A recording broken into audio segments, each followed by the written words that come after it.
കാറ്റത്ത് കിളിക്കൂടിൻ്റെ ഇന്നത്തെ എപ്പിസോഡിലേക്ക് എല്ലാവർക്കും സ്വാഗതം.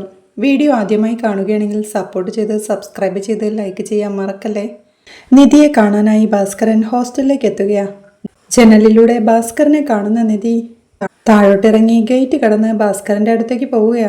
അവളെ കാണേ അച്ഛനും പറയുന്നുണ്ട്, ഇതാണോ ഹോസ്റ്റലെന്ന് എനിക്ക് സംശയം തോന്നി. അകത്തേക്ക് വരണമെന്ന് സംശയിച്ചിരിക്കുകയായിരുന്നു. സുഭാഷിനോട് ചോദിച്ചപ്പോ ആദ്യമൊന്നും പറഞ്ഞില്ല. അവസാനം ഇങ്ങോട്ട് വന്നു പോകരുതെന്ന കണ്ടീഷനിലാ സ്ഥലം പറഞ്ഞു തന്നത് എന്ന് പറയേ, എന്തിനാ വന്നത്? ഈ സമയത്ത് എഴുന്നേൽക്കാർ പോലും ഇല്ലല്ലോ എന്ന് നിധിയും ചോദിക്കുന്നുണ്ട്. മോളെ കാണാൻ തന്നെയാ എന്നച്ഛൻ പറയേ, എന്നെയോ? സോറി, അകത്തിരിക്കാൻ പറയാൻ പറ്റില്ല. വാർഡൻ വിസിറ്റേഴ്സിനെ അലോ ചെയ്യില്ലെന്ന് നിധി പറയുന്നുണ്ട്. ഓ, അത് സാരമില്ല, എനിക്ക് മോളെ ഒന്ന് കണ്ട് സംസാരിക്കണമെന്നേ ഉണ്ടായിരുന്നുള്ളൂ എന്നച്ഛൻ പറയേ, എന്തിനാ എന്ന് നിധി സംശയത്തോടെ ചോദിക്കുന്നുണ്ട്. മോളെ, ഇത്രയും പെട്ടെന്ന് പെട്ടിയും തൂക്കി പോരേണ്ട കാര്യമുണ്ടായിരുന്നു മോളെ. സുധീഷ് അങ്ങനെ പെരുമാറിയത് കൊണ്ടല്ലേ നീ ദേഷ്യപ്പെട്ട് ഇറങ്ങി പോന്നത്? അവൻ അങ്ങനെ മനഃപൂർവ്വം പെരുമാറിയതല്ല. അതിന്റെ കാരണം ഞാനാ. എന്തായാലും നിന്നെ കല്യാണം കഴിച്ചു കൊണ്ടുവന്നതാണ്. ഒരു കല്യാണം എങ്ങനെ വേണമെങ്കിലും നടന്നിട്ടുണ്ടാവും. പക്ഷെ അവന്റെ ഭാര്യയുടെ സ്ഥാനത്ത് നീ തന്നെയല്ലേ എന്ന് അച്ഛൻ ചോദിക്കേ, അങ്ങനെയല്ല. ഒരു പ്രത്യേക സന്ദർഭത്തിൽ ഞങ്ങൾക്ക് രണ്ടാൾക്കും അങ്ങനെ സംഭവിച്ചു പോയിന്നേ ഉള്ളൂ. വേറെ വഴിയില്ലാത്തത് കൊണ്ടാ എനിക്കും സുധീഷിനും അത് വേണ്ടി വന്നത്. ആ സമയത്തേക്ക് മാത്രം വേണ്ടിയുള്ള ഒരു ബൊമ്മ കല്യാണം എന്ന് നിധി പറയേ, അതെ, അതങ്ങനെയാണെന്ന് നീ വിചാരിക്കുന്നു. പക്ഷേ ഒരു പുരുഷൻ അങ്ങനെ കാണണമെന്നില്ലല്ലോ. സുധീഷിന് നിന്നെ ഇഷ്ടമാണെങ്കിലോ, അവൻ നിന്നെ ഭാര്യയായിട്ടാണ് കാണുന്നതെങ്കിലോ എന്ന് അച്ഛനും ചോദിക്കുന്നുണ്ട്. നിങ്ങൾ എന്തിനാ ആവശ്യമില്ലാത്ത കാര്യങ്ങളൊക്കെ ചിന്തിച്ചുണ്ടാക്കുന്നത് എന്ന് നിധി ചോദിക്കേ, അല്ല, ഞാൻ പറയാൻ വന്നത് പറയട്ടെ മോളെ. സുധീഷ് അവിടെ വെറുതെ ഇരിക്കായിരുന്നു. ഞാൻ അവനെ പിരികേറ്റി വിട്ടത്. ഞാൻ നോക്കിയപ്പോ നിങ്ങൾ രണ്ടുപേരും രണ്ടാളെ പോലെ വേറെ വേറെ കഴിയുന്നു. കല്യാണം കഴിച്ച് ഒരു പെൺകുട്ടിയെ കൂട്ടിക്കൊണ്ടുവന്നിട്ട് കുടുംബമായിട്ടൊക്കെ ജീവിക്കണ്ടേന്ന് ഞാൻ അവനോട് പറഞ്ഞ് ഇളക്കി വിട്ടത്. ഇനി ഇതിൽ കൂടുതലൊന്നും എനിക്ക് പറയാൻ പറ്റില്ല. സുധീഷ് അന്ന് അങ്ങനെ പെരുമാറിയതിന്റെ കാരണക്കാരൻ ഞാനാ മോളെ. നീ അവനെ തെറ്റായിട്ട് എടുക്കരുത് എന്നച്ഛൻ പറയുന്നത് കേൾക്കെ, അയാളെ രക്ഷിക്കാൻ വന്നതാണോ അതോ ഇങ്ങനെയൊക്കെ സംസാരിക്കണമെന്ന് പറഞ്ഞയച്ചതാണോ എന്നവൾ സംശയത്തോടെ ചോദിക്കുക. അയ്യോ, അല്ലല്ല, അവൻ അങ്ങനെ പറഞ്ഞാൽ ചെയ്യുന്നവനാണോ ഞാൻ? നീ പെട്ടിയും തൂക്കി ഇറങ്ങിപ്പോണം കണ്ടപ്പോ അതിന്റെ കാരണം ഞാനാണെന്നുള്ളൊരു വിഷമം തോന്നി. അതുകൊണ്ട് വന്നതാ മോളെ. അവിടെ ഇരുന്നപ്പോ മനസ്സിന് വല്ലാത്തൊരു ബുദ്ധിമുട്ട് പോലെ. വെറുതെ ഇരുന്ന് അവനോട് ആവശ്യമില്ലാത്തതൊക്കെ പറഞ്ഞ് ഇവിടം വരെ എത്തിച്ചത് ഞാനാണല്ലോ എന്നുള്ള സങ്കടം കൊണ്ട് വന്നതാ. ഞാൻ അങ്ങനെ പറഞ്ഞില്ലായിരുന്നെങ്കിൽ അവൻ റൂമിലേക്ക് വരില്ലായിരുന്നു എന്ന് അച്ഛൻ പറയേ, വിവരമുണ്ടോ നിങ്ങൾക്ക് എന്ന് നിധി ചോദിക്കുന്നുണ്ട്. എനിക്കോ എന്ന് ഭാസ്കരൻ സംശയത്തോടെ ചോദിക്കേ, അതെ, നിങ്ങളൊരച്ഛനല്ലേ. ഇങ്ങനെയാണോ മക്കളോട് പെരുമാറേണ്ടത്? അച്ഛൻ ഓരോ വൃത്തികേട് ഓതി കൊടുക്കാനും മക്കൾ അതനുസരിച്ച് പെരുമാറാനും. ഇങ്ങനെയാണോ നിങ്ങൾ മക്കളെ വളർത്തുന്നത്? നിങ്ങൾ പാവമാണെന്നാ ഞാൻ വിചാരിച്ചിരുന്നത്. നിങ്ങളെ എല്ലാവരും ചീത്ത വിളിക്കുന്നതിൽ ഒരു തെറ്റുമില്ലെന്ന് എനിക്ക് ഇപ്പോഴാണ് മനസ്സിലായത് എന്നവൾ ശബ്ദമുയർത്തെ, പതുക്കെ, ആരെങ്കിലുമൊക്കെ കേൾക്കും എന്ന് ഭാസ്കരനും പറയുന്നുണ്ട്. നിങ്ങൾ എന്താ പറഞ്ഞത്? എങ്ങനെയായാലും കല്യാണം കഴിഞ്ഞതല്ലേ, അതുകൊണ്ട് ഭാര്യയല്ലേ, ഏത് വിധേനയും ഒരു പെൺകുട്ടിയോട് പെരുമാറുമെന്നാണോ എന്നവൾ ദേഷ്യത്തോടെ ചോദിക്കേ, അയ്യോ, അങ്ങനെയല്ല എന്ന് അച്ഛനും. നിങ്ങൾ ആണുങ്ങളുടെ വിചാരം എന്താ? നിങ്ങൾ തീരുമാനിക്കുന്നതാണ് ശരിയെന്നോ എന്നവൾ ഉച്ചത്തിൽ ചോദിക്കേ, ആണുങ്ങളെ തെറ്റാണെന്ന് ഇപ്പോഴാ മനസ്സിലായത് എന്നച്ഛനും. ഏതെങ്കിലും ഒരു അച്ഛൻ മകൻ ഇങ്ങനൊരു ഉപദേശം കൊടുക്കോ എന്നവൾ ചോദിക്കേ, കൊടുക്കാൻ പാടില്ല, അറിയാതെ ചെയ്തു പോയതാന്ന് അച്ഛനും.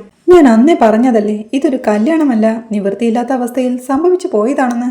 വീട്ടിലെല്ലാവർക്കും അത് മനസ്സിലാക്കാം, നിങ്ങൾക്ക് മാത്രം അത് പറ്റില്ല. മോൻ വന്ന് വൃത്തികേട് ചെയ്തത് താൻ കാരണമാണെന്ന് ന്യായീകരിക്കുന്ന ഒരച്ഛൻ.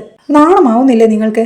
നിങ്ങൾ അങ്ങനെ പറഞ്ഞ ഉടനെ ഒരു മകൻ മുറിയിൽ കയറി വരുമോ? ഞാൻ അയാളുടെ ഭാര്യയല്ലാന്ന് അയാൾക്കറിയാലോ. എന്നിട്ട് എല്ലാത്തിനും കാരണം ഞാനാണെന്ന് ഒരു നാണവുമില്ലാതെ ന്യായീകരിക്കാൻ വന്ന് നിൽക്കുക. എനിക്ക് വരുന്ന ദേഷ്യത്തിനുണ്ടല്ലോ എന്നവൾ ദേഷ്യത്തോടെ പറയേ, മോളെ, മതി എന്നച്ഛനും. ഒന്ന് പോകുന്നുണ്ടോ മുന്നിന്ന് എന്നവൾ ചോദിക്കേ, പോവാം എന്നച്ഛനും. എന്ന് നോക്കി നിൽക്കാതെ പോണം എന്നവൾ പറയേ, ശരി എന്ന് പറഞ്ഞ് അച്ഛൻ റോഡ് ക്രോസ് ചെയ്ത് തന്റെ സൈക്കിളും എടുത്ത് പോവുകയാണ്. നിധിയും ദേഷ്യത്തോടെ ഹോസ്റ്റലിലേക്ക് കയറി പോകുന്നുണ്ട്. ടെൻഷനോടെ തളത്തിലിരിക്കുകയാണ് സുധീഷ്. അപ്പുറത്തെ ചെയറിൽ ഹരീഷ് മൊബൈൽ നോക്കി ഇരിപ്പുണ്ട്. അപ്പോഴാണ് കോളേജിൽ പോവാൻ റെഡിയായി നികേഷ് അങ്ങോട്ട് വരുന്നത്. അവനെ കാണാൻ സുധീഷ് പെട്ടെന്ന് എഴുന്നേറ്റ് അവന്റെ അരികിലേക്ക് ചെന്ന്, ഡാ നികേഷേ, നികേഷേ എന്നൊക്കെ വിളിക്കുന്നുണ്ടെങ്കിലും അവൻ മൈൻഡ് ചെയ്യുന്നില്ല. വീണ്ടും സുധീഷ് ടെൻഷനോടെ, എടാ നികേഷേ, നിങ്ങൾ ആരും എന്തടാ എന്റെ അടുത്തൊന്നും സംസാരിക്കാത്തത്? എടാ എന്തെങ്കിലും ഒന്ന് പറയടാ നികേഷേ എന്നൊക്കെ പറയുന്നുണ്ടെങ്കിലും നികേഷ് മൈൻഡ് ചെയ്യുന്നില്ല. സുധീഷ് ഹരീഷിന്റെ അരികിലേക്ക് ചെന്ന്, ഹരീഷേ, എടാ എന്ന് പറഞ്ഞവന്റെ കയ്യിൽ പിടിച്ച്, എടാ ഹരീഷ്, എന്താടാ ഇത് എന്ന് ചോദിക്കേ, ദേഷ്യത്തോടെ അവനൊന്ന് നോക്കി, എന്റെ കൈ വിട്ടേ എന്ന് പറഞ്ഞ് കൈ തട്ടി മാറ്റുകയാ ഹരീഷ്. എടാ എന്താടാ എല്ലാരും ഇങ്ങനെ എന്നവൻ ചോദിക്കേ, നികേഷിന് സുഭാഷ് ലഞ്ച് ബോക്സ് കൊണ്ടുവന്ന് കൊടുക്കുന്നുണ്ട്. തിരികെ അടുക്കളയിലേക്ക് പോകാനൊരുങ്ങിയ സുഭാഷ് ഏട്ടനെ പിടിച്ചു നിർത്തി, ഏയ് സുഭാഷ് ഏട്ടാ, എല്ലാവരും എന്നോട് ഇങ്ങനെ പെരുമാറാൻ ഇവിടെ എന്താ പറ്റിയേ? ഇവിടെ ആരെങ്കിലും ചത്തോ അതോ ഞാൻ ആരെങ്കിലും കൊന്നോ? എന്തിനാ എല്ലാവരും എന്നോട് ഇങ്ങനെ മുഖം വീർപ്പിച്ചിരിക്കുന്നേ എന്നവൻ ടെൻഷനോടെ ചോദിക്കേ. നികേഷും ചോദിക്കുന്നുണ്ട്, ഞാൻ എന്തു വേണം ഇപ്പോ? ചിരിക്കണോ അതോ ഡാൻസ് കളിക്കണോ? സുധീഷ് ഏട്ടൻ സ്വന്തം ഇഷ്ടത്തിന് ഓരോന്ന് ചെയ്യുന്നു, അതൊക്കെ മറ്റുള്ളവരുടെ ഉറക്കമിളക്കിയാണ് ഇവിടെ എന്നവൻ പറയേ. എടാ, ഞാൻ നിന്നോട് ചിരിക്കാനോ ഡാൻസ് കളിക്കാനോ ഒന്നും പറഞ്ഞിട്ടില്ല നികേഷേ. എല്ലാവരും ഇങ്ങനെ മുഖം വീർപ്പിച്ച് എന്റെ അടുത്ത് മാത്രം മിണ്ടാതിരിക്കുന്നത് എന്താന്നല്ലേ ഞാൻ ചോദിച്ചത്. സുഭാഷ് ഏട്ടാ, ഇപ്പൊ പ്രശ്നം എന്താ? അവള് പോയി അതല്ലേ? സുഭാഷ് ഏട്ടാ, നമ്മൾ പറഞ്ഞയച്ചിട്ടാണോ അവള് പോയത്? അല്ലല്ലോ എന്നവൻ ചോദിക്കേ, ഓ അപ്പോ സ്വന്തം ഇഷ്ടത്തിന് ഇറങ്ങിപ്പോയതായിരിക്കുമല്ലേ എന്ന് ഹരീഷും ചോദിക്കുന്നുണ്ട്. അതേടാ, ഞാൻ തന്നെയാ തെറ്റ് ചെയ്തത്. എടാ, അവള് പോവാൻ കാരണക്കാരൻ ഞാൻ തന്നെയാ, സമ്മതിച്ചു.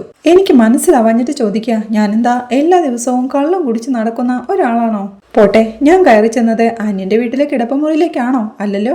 എടാ നിധി, അവൾ എന്റെ ഭാര്യയാടാ എന്ന് സുധീഷ് പറയേ, ഏട്ടത്തി പക്ഷേ അങ്ങനെ വിചാരിക്കുന്നില്ലല്ലോ സുധീഷ് ഏട്ടാ എന്ന് ഹരീഷ് പറയുന്നുണ്ട്. സുഭാഷും പറയുകയാ, അവളുടെ മനസ്സിൽ അങ്ങനെയൊരു കാര്യമില്ലടാ ഹരീഷ്. നമ്മുടെ സ്വാർത്ഥത കൊണ്ട് അങ്ങനെ സംഭവിക്കട്ടെ എന്ന് നമ്മൾ ആശിച്ചതാ.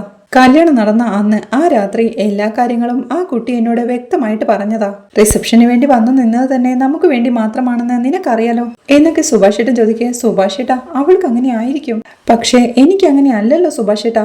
അവളെ ആദ്യമായിട്ട് കണ്ടപ്പോൾ തന്നെ എനിക്ക് എന്തോരം ഇഷ്ടം തോന്നിയെന്നറിയോ? അവള് മറ്റൊരാളെ കല്യാണം കഴിക്കാൻ പോവാന്നറിഞ്ഞപ്പോ ഞാൻ എന്തുമാത്രം വിഷമിച്ചു എന്നറിയോ സുഭാഷേട്ടാ എന്നൊക്കെ സുധീഷ് സങ്കടത്തോടെ പറയേ. സുധീഷേട്ടന് പിന്നെ കണ്ട ഉടനെ എല്ലാവരും ഇഷ്ടാവും എന്ന് നികേഷും പറയുന്നുണ്ട്. ശരി, സമ്മതിച്ചു. പക്ഷേ നിധിയോടുള്ള എന്റെ ഇഷ്ടം നിങ്ങൾക്ക് മനസ്സിലാവാഞ്ഞിട്ടാ.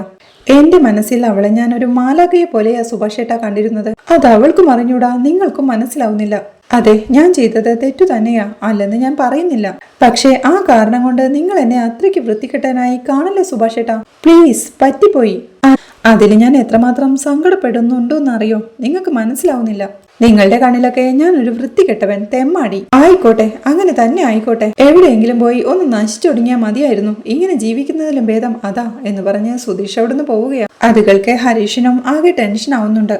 പിന്നീട് മെക്കാനിക്കൽ ഷോപ്പിലേക്ക് എത്തുന്ന ഹരീഷ് സുധീഷേട്ടനെയും കൂട്ടിയാണ് വരുന്നത്. അവനെ ഇരിക്കാനായി ഒരു ചെയറിട്ട് കൊടുത്ത് ഹരീഷും അവന്റെ അരികിലേക്ക് ഇരുന്ന് സങ്കടത്തോടെ ഇരിക്കുന്ന സുധീഷ് ഏട്ടനോടായി ഒരു കണക്കിന് എല്ലാം ഇവിടെ വരെ കൊണ്ടെത്തിച്ചത് സുധീഷ് ഏട്ടൻ തന്നെയാ. എന്നിട്ടിപ്പോഴും മറ്റുള്ളവരാണ് കുഴപ്പമെന്ന മട്ടിലല്ലേ സുധീഷ് ഏട്ടൻ പെരുമാറുന്നത് എന്നവൻ ചോദിക്കേ, ശരിയാടാ, എനിക്ക് തെറ്റ് പറ്റിയിട്ടുണ്ട്. എടാ, പക്ഷെ അത് തിരുത്താനുള്ള അവസരം കിട്ടിയാലല്ലേ തിരുത്താൻ കഴിയൂ എന്ന് സുധീഷും ചോദിക്കുന്നുണ്ട്. എനിക്ക് തോന്നുന്നത് ഏട്ടത്തി തിരിച്ചു വരുമെന്നാ എന്ന് ഹരീഷ് പറയാം. എനിക്ക് തോന്നുന്നില്ല ഹരീഷേ, എനിക്കവളെ എന്ത് ഇഷ്ടാണെന്നോ. അവൾക്ക് മാത്രം എന്താണ് അത് മനസ്സിലാവാത്തെന്ന് സുധീഷ് ചോദിക്കുന്നുണ്ട്. അതിനുള്ള കാരണം ഞാൻ പറയാം, പക്ഷേ വിഷമിക്കരുത്. ഈ ഇഷ്ടപ്പെട്ട കളിപ്പാട്ടം സ്വന്തമാക്കാൻ കുട്ടികൾ നുണ പറയുന്ന പോലെ മനസ്സ് സ്വന്തമാക്കാൻ പറ്റുമോ സുധീഷേട്ടാ എന്നവൻ ചോദിക്കേ. എടാ, എന്നാലും ഒരു അന്യനോട് പെരുമാറുന്ന പോലെ എന്നോട് പെരുമാറണോ? നിങ്ങളോടൊക്കെ പെരുമാറുന്നത് പോലെയാണോ അവൾ എന്റെ അടുത്ത് പെരുമാറുന്നത്? സുഭാഷേട്ടനാണെങ്കിൽ അവൾക്ക് സ്വന്തം ചേട്ടൻ, നികേഷ് ആണെങ്കിൽ ചെല്ലക്കുട്ടി. എന്നെ മാത്രം ഒരു മനുഷ്യനായിട്ട് പോലും കണക്കാക്കുന്നില്ലെന്ന് വന്നാ ഞാൻ എന്താ ചെയ്യാ? എടാ, എനിക്ക് അന്ന് രാത്രി ഒരു അബദ്ധം പറ്റി, സമ്മതിച്ചു. പക്ഷേ ഹരീഷേ, ഞാൻ അവളോട് തെറ്റായിട്ടൊന്നും പെരുമാറിയിട്ടില്ല, നീയാണ് സത്യം എന്നവൻ തീർത്തു പറയേ. ആ, അത് വിട്. സുഭാഷേട്ടനെ കാണുന്ന പോലെയോ എന്നെയോ നികേഷിനെയോ കാണുന്ന പോലെയോ ഏട്ടത്തി സുധീഷേട്ടനെ അങ്ങനെ കാണുന്നില്ലല്ലോ. അതിൽ സന്തോഷിക്കല്ലേ വേണ്ടതെന്ന് ഹരീഷ് ചോദിക്കേ. എടാ, അതിനർത്ഥം അവൾ എന്നെ വേറെ രീതിയിൽ കാണുന്നാണോ വിചാരിക്കുന്നത്? ഒന്ന് പോടപ്പ അവിടുന്ന്. അവൾക്ക് അങ്ങനെയുള്ള ഫീലിങ്സ് ഒന്നുമില്ലെന്ന് സുധീഷും നിരാശയോടെ പറയുന്നുണ്ട്. ദേ, അന്ന് കുടിച്ചിട്ട് തോന്നിവാസം പറഞ്ഞതല്ലാതെ ദേ ഇതുവരെ സ്വബോധത്തിൽ മുഖത്ത് നോക്കി എനിക്ക് ഇഷ്ടാന്ന് സുധീഷ് ഏട്ടൻ എപ്പോഴേലും ഏട്ടത്തിയോട് പറഞ്ഞിട്ടുണ്ടോ? ദേ, ഒരു തവണ അങ്ങനെയൊന്ന് പറഞ്ഞു നോക്കെന്ന് ഹരീഷ് പറയേ. എന്റെ മുഖത്തേക്ക് പോലും നോക്കാൻ ഇഷ്ടമില്ലാതെ ഇറങ്ങിപ്പോയവളാ. അപ്പോഴും ഞാൻ അവളുടെ അടുത്ത് അങ്ങോട്ട് ഇഷ്ടം പറയാൻ പോണത് എന്ന് ദേഷ്യത്തോടെ സുധീഷും പറയുകയാണ്. ഏയ്, ഏട്ടത്തി തിരിച്ചു വരുമെന്നേ, അത് ഉറപ്പാണെന്ന് ഹരീഷ് പറയേ. ഇനി വന്നാൽ തന്നെ ഞാൻ ഇത് പറയുന്നതോടെ എന്നേക്കുമായി അങ്ങ് തിരിച്ചു പോയിക്കോളും, അത്രയുള്ളൂ എന്ന് സുധീഷും. ഇല്ല സുധീഷേട്ടാ, ആദ്യം സുധീഷേട്ടന്റെ മനസ്സിലുള്ളത് എന്താണെന്ന് ഏട്ടത്തി ഒന്ന് അറിയട്ടെ. അതിന് ശേഷം ഏട്ടത്തി എന്താ പറയുന്നതെന്ന് നോക്കട്ടെ. നമുക്ക് അതിനനുസരിച്ച് പെരുമാറിയ പോരെ. പിന്നൊരു കാര്യം, സമയമെടുത്ത് സന്ദർഭം നോക്കി ചോദിക്കണം. വെപ്രാളം കാണിച്ച് വീണ്ടും അബദ്ധമുണ്ടാക്കരുത്. കല്യാണം കഴിച്ചതല്ലേ, എന്റെ ഭാര്യയല്ലേ എന്നുള്ള അധികാരമൊക്കെ വിട്ടേക്ക്. ആദ്യമായിട്ട് കാണുന്ന ആളെ പ്രപ്പോസ് ചെയ്യുന്ന പോലെ ഒന്ന് ശ്രമിച്ചു നോക്ക്. ഒരു പെൺകുട്ടിയെ ഇഷ്ടായാലേ ആദ്യം അത് അവളോട് പറയാനാ നോക്കേണ്ടത്. അല്ലാണ്ട് ഉടായിപ്പില് കല്യാണവും കഴിച്ച് പിന്നെ ഗതി കെട്ട് ആ പെണ്ണ് നമ്മളെ പ്രേമിച്ചോളാന്ന് വിചാരിക്കുന്നത് ശരിയാണോ സുധീഷേട്ടാ? ഞാൻ പറഞ്ഞത് മനസ്സിലായോ എന്ന് ഹരീഷ് ചോദിക്കേ. ഒരു ചിരിയോടെ ഹരീഷിനെ നോക്കി ഇരിക്കുക സുധീഷ്. എന്താ ഇങ്ങനെ നോക്കണേ എന്ന് ഹരീഷ് ചോദിക്കേ. എടാ, നിന്നോടൊക്കെ പ്രേമത്തെ പറ്റി ഉപദേശം ചോദിക്കേണ്ടി വരുമെന്ന് ഞാൻ എന്റെ സ്വപ്നത്തിൽ പോലും വിചാരിച്ചില്ല ഹരീഷേ. Well done my boy. എന്റെ കഷ്ടകാലം എന്നല്ലാതെ വേറെന്തു പറയണം എന്ന് സുധീഷും നിരാശയോടെ പറയുന്നുണ്ട്. ആണോ? എന്നാലേ എന്റെ പണി മെനക്കെടുത്താതെ എണീച്ചു പോടോ എന്ന് ഹരീഷ് ദേഷ്യത്തോടെ പറഞ്ഞ് എഴുന്നേറ്റ് പോകാൻ തുടങ്ങുമ്പോഴേക്കും സുധീഷ് അവനെ വീണ്ടും പിടിച്ചിരുത്തി. ചൂടാവില്ലേ, ഇരിക്കി എന്ന് പറയേ. അതെ, ആ പിള്ളേരിപ്പോ വരും, ഇവിടെ നിന്ന് സംസാരിക്കാൻ നിൽക്കാണ്ട് ചെല്ല് എന്ന് ഹരീഷും പറയുന്നുണ്ട്. പോവല്ലേ എന്ന് സുധീഷ് ചോദിക്കേ. ചെല്ല് എന്ന് ഹരീഷും. അത് കേൾക്കെ ശരിയെന്ന് സമ്മതിച്ച് സുധീഷും എഴുന്നേറ്റ് പോവുകയാണ്. പിന്നീട് സുധീഷ് നിധിയുടെ ഓഫീസിലേക്ക് എത്തുന്നുണ്ട്. ഓഫീസിന് മുന്നിലെത്തിയവൻ ഒന്നും നോക്കാതെ കയറിയങ്ങ് ചെന്നാലോ?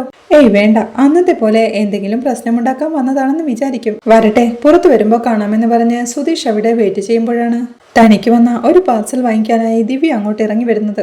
അവൾ അതും വാങ്ങി ഓഫീസിനകത്തേക്ക് കയറിപ്പോവാൻ തുടങ്ങുമ്പോഴാണ് അവിടെ നിൽക്കുന്ന സുധീഷിനെ ശ്രദ്ധിക്കുന്നത്. അന്ന് ഓഫീസിൽ ബഹളമുണ്ടാക്കിയതെല്ലാം ഓർത്തെടുത്ത് ഇതെന്ന് പ്രശ്നമുണ്ടാക്കിയ ആളല്ലേ, നിധിയോട് പോയി പറഞ്ഞാലോ എന്ന് ചിന്തിച്ച് പോവാൻ തുടങ്ങുമ്പോഴാണ് സുധീഷ് അവളെ കാണുന്നത്. ഹലോ എന്ന് സുധീഷ് വിളിക്കെ ദിവ്യ തിരിഞ്ഞു നിൽക്കുകയാ.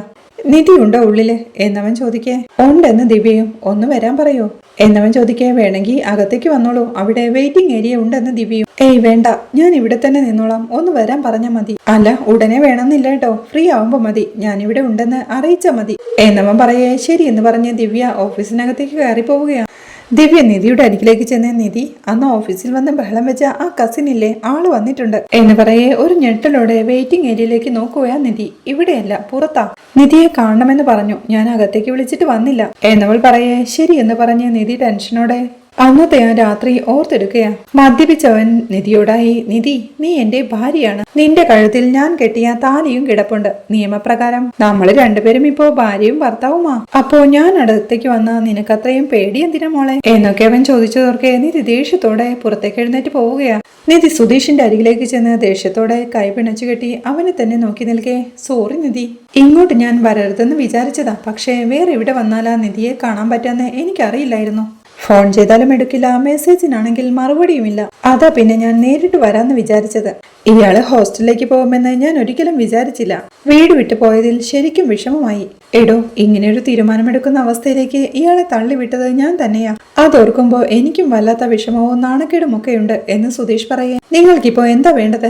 വന്ന കാര്യം പറഞ്ഞേ പോവാൻ നോക്കണം. ഇതൊരു ഓഫീസാ, പേഴ്സണൽ കാര്യങ്ങൾ പറയാനുള്ള സ്ഥലമല്ല എന്നവൾ ദേഷ്യത്തോടെ പറയുന്നുണ്ട്. അയ്യോ നിധി, ഞാനൊരു ഇഷ്യൂ ഉണ്ടാക്കാനോ ഇറിറ്റേറ്റ് ചെയ്യിക്കാനോ ഒന്നും വന്നതല്ല. ഞാൻ വളരെ മോശമായിട്ടാ നിധിയോട് പെരുമാറിയത്. അതാലോചിക്കുമ്പോ എനിക്ക് എന്നോട് തന്നെ വെറുപ്പ് തോന്നിക്കൊണ്ടിരിക്കുക. ഞാൻ ചെയ്തത് വലിയ തെറ്റ് തന്നെയാ. അതാലോചിക്കുമ്പോ വല്ലാതെ ഡിസ്റ്റർബ്ഡ് ആയിക്കൊണ്ടിരിക്കുക. നിധി സത്യമായിട്ടും സോറി. എന്നോട് പുറത്തുനിന്ന് ഒരു വാക്ക് പറഞ്ഞാൽ മതി. അതിനു വേണ്ടിയാ ഞാൻ ഇന്നലെ മുതൽ ട്രൈ ചെയ്തുകൊണ്ടിരിക്കുന്നത്. അത് കേട്ടിട്ട് ഞാൻ പോയിക്കോളാം. എന്നോട് ക്ഷമിച്ചൊന്നൊന്ന് പറ, എന്റെ മനസ്സൊന്ന് സ്വസ്ഥമാവാനാ എന്ന് സുധീഷ് പറയേ. ഇപ്പൊ പോലും നിങ്ങളെ പറ്റി ആലോചിക്കുന്നേ ഉള്ളൂ അല്ലേ? ഞാൻ ക്ഷമിച്ചെന്ന് പറഞ്ഞാൽ നിങ്ങൾക്ക് സ്വസ്ഥമായും സമാധാനമായും കൂളായും ഇരിക്കാം. മറ്റുള്ളവരെ പറ്റി ഒരു വിചാരവും വേണ്ട അല്ലേ എന്ന് നിധി ചോദിക്കുന്നുണ്ട്. അയ്യോ അങ്ങനെയല്ല നിധി, ചെയ്തു പോയതിൽ എനിക്ക് അങ്ങേയറ്റത്തെ വിഷമമുണ്ട്. നിധിയുടെ ഭാഗത്തുനിന്ന് ക്ഷമിച്ചു എന്നൊരു വാക്ക് കേട്ടാ അത് മനസ്സിനൊരു ആശ്വാസമാവും. അതുകൊണ്ട് വന്നതാ എന്ന് സുധീഷും ടെൻഷനോടെ പറയുന്നുണ്ട്. അത് തന്നെയാ ഞാനും പറഞ്ഞത്. നിങ്ങൾക്ക് നിങ്ങളുടെ ആശ്വാസം മാത്രം മുഖ്യം. നിങ്ങൾ കാരണം മറ്റൊരാൾ അനുഭവിച്ച ട്രോമ എന്താണെന്ന് നിങ്ങൾക്ക് അറിയണ്ട അല്ലേ? നിങ്ങളോട് ക്ഷമിക്കാൻ എന്നെ കൊണ്ടാവില്ല എന്നവൾ തീർത്തു പറയുകയാണ്. ഞാൻ ഇനി എന്താ നിധി ചെയ്യേണ്ടത് എന്ന് ടെൻഷനോടെ സുധീഷ് ചോദിക്കേ. നിങ്ങൾ എന്ത് ചെയ്താലും നിങ്ങളോട് ഞാൻ ക്ഷമിക്കാൻ പോകുന്നില്ല എന്ന് നിധി വീണ്ടും തീർത്തു പറയേ. നിധി, ഞാൻ പറഞ്ഞു വരുന്നത് എന്ന് സുധീഷ് പറഞ്ഞു തുടങ്ങുമ്പോഴേക്കും നിങ്ങൾ ഇനി ഒന്നും പറയണ്ട, ഇനി ഇവിടെ വന്ന് എന്നെ ശല്യപ്പെടുത്തരുത് പ്ലീസ് എന്ന് പറഞ്ഞ് നിധി ഓഫീസിനകത്തേക്ക് കയറി പോവുകയാണ്. ആകെ ടെൻഷനോടെ സുധീഷ് അവിടെ നിന്ന് പോകുന്നുണ്ട്. തിരികെ എത്തി ദേഷ്യത്തോടെ ഇരിക്കുന്ന നിധിയെ കണ്ട് നിധി, എന്താ എന്തെങ്കിലും പ്രശ്നമുണ്ടോ എന്ന് ദിവ്യ വിളിച്ചു ചോദിക്കുന്നുണ്ട്. ഏയ്, ഞാൻ ഹോസ്റ്റലിലേക്ക് മാറിയില്ലേ, അതിനെപ്പറ്റി അന്വേഷിക്കാൻ വന്നതാണ് നിധിയും. രാത്രിയാവുമ്പോ സുഭാഷ് അടുക്കളയിൽ ദോശയുണ്ടാക്കിക്കൊണ്ടിരിക്കുക. അടുക്കളയിൽ നിധി തന്നെ സഹായിക്കാൻ വരുന്ന കാര്യങ്ങളെല്ലാം സുധീഷ് ടെൻഷനോടെ ഓർക്കുന്നുണ്ട്. തളത്തിലിരുന്ന് ദോശ കഴിച്ചുകൊണ്ടിരിക്കുക ഹരീഷും നികേഷും. നികേഷ് കഴിക്കാനാവാതെ ടെൻഷനോടെ നിധിയുമൊത്തുള്ള സുന്ദര നിമിഷങ്ങളെല്ലാം ഓർത്തെടുക്കുകയാണ്. സുഭാഷ് ഹരീഷിന് ഒരു ദോശ കൂടി കൊണ്ടുവന്നു കൊടുത്ത് സുധീഷ് എവിടെ എന്ന് ചോദിക്കെ. അറിയില്ല എന്ന് ഹരീഷും. എടാ, അവൻ പകല് മുഴുവനൊന്നും കഴിച്ചു കാണില്ല, ഒന്ന് ഫോൺ ചെയ്ത് നോക്ക് എന്ന് സുഭാഷ് ഏട്ടൻ പറയേ. ഒന്ന് പോ സുഭാഷ് ഏട്ടാ, എനിക്കൊന്നും പറ്റില്ല എന്ന് ഹരീഷും. അപ്പോഴാണ് അച്ഛൻ സൈക്കിളിൽ പുറത്തുനിന്ന് അങ്ങോട്ട് വരുന്നത്. അദ്ദേഹം ഒരു പാട്ടും പാടിക്കൊണ്ട് തളത്തിലേക്ക് വന്നിരിക്കെ സുഭാഷ് അച്ഛനുള്ള ദോശ കൊണ്ടുവന്ന് കൊടുക്കുന്നുണ്ട്. എന്തുവാടാ ഇത്?